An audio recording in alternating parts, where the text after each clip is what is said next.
والله تيجي سيدة بلا جتتي أكنت أنا منو هنا كريسة أجتي دمو سجر أنا ريجا أجتي عايز برسي ساكل أستقالي وانتي أخوتا بكاري دجاجة حالتها تندلجن دستي فرتني دستي كان كسر زيتين كتن كاروتي حالا مركتن كان نتصرتن عايزين برسي في كوبي عايزين من مكيه بتشافوا لوجو دابشرو أجي أنا كبده هو بيتك يا دفتن إسني قليمتي تكتي من تسوون من إسيات تساعدك كلينجرو بزران نمتني كم يكون أفان الدنيا وما مدام تسنجلك بايسين بيتي akkasitti erga zayitii bicha walitti qullamee keessaa baaftan haala margaa jirtan kanaan jechuudha.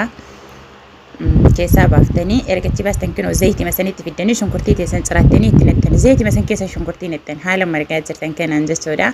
Kinoo shunkurtiin illee akkan gubannee bifti isii bichaa nama riyaataatu achi kaatee dijaaja kan kee qulqulleeffattee erga dijaaja kan kee qulqulleeffatteen booda kinoo haalataa kanaan ni qadaaddaa zayitii fi shunkurtii dinnicha wanniin erga takka wal argati foolluku haala kanaa itti gilibda bishaan itti nattu jechuu daftee maaliif seeraan haa qullaamu qullaatiin isaa sun seeraan wal argatu jechuudha. Nyaanni tokko gaafuma urgaa'ee fi gaafuma mi'aa bareedee sun mi'aa caalee gaafa qaama qabaate sitti tolaa jechuu kinoo haala margitan kanaanii. Dijaaja ittuma gilibda jedhistee foollukuudha jechuudha. Dijaaja namni wallaaltanii jirtanii rafaan rabaatiin ittuma hin gilibdanii zimmittanii ittuma gilibdanii haala margitan kanaanii waliin dhiyaatumaan itti gilibdanii waan biraati akkasiin hin gaafatu jechuudha. Asitti qaaraa lamaa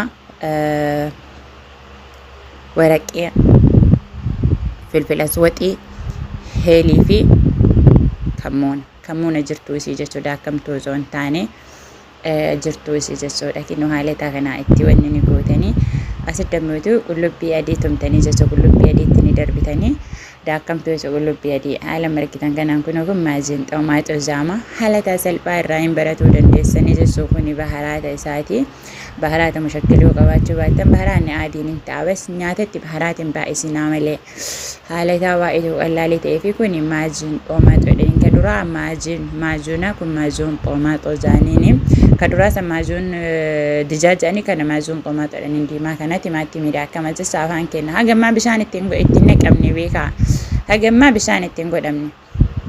Haala kanaan wajjin dhooftanii uffanni keessan kan nyaataan hojjettanii fi mana keessan uffattan tokko ta'uu hin qabu. Asi kunoo timaatimii daattanii jechuudha. Timaatimii daattanii xoomaatoo afaan arabaatiin keessan daattanii itti nattan kun bishaan oo'aadha jechuudha. Argitanii mee waan biraa takka nama gaafatu bar warri dalagaa nyaataa adeemnaa nu nyaata godhuun beeknu warri jettan kun asitti ilaali kaarotii fi biziraata achitti amma duratti qollaanisa asitti nootti darbinecha haalataa kanaani kana fakkaata maashaallah tabaarakallaa maal takka ta'uuf deemu sooqiddetti qiccanii hagetti isinii ga'u jechuudha. Sooqiddetti illee baastanii haga silaa nyaata isaa ga'u ittiin hin qadaaddan yoo inni kun bilchaatee maal takka itti naqamu deema nama jeen tura yeroo baay'ee namni tokko nyaata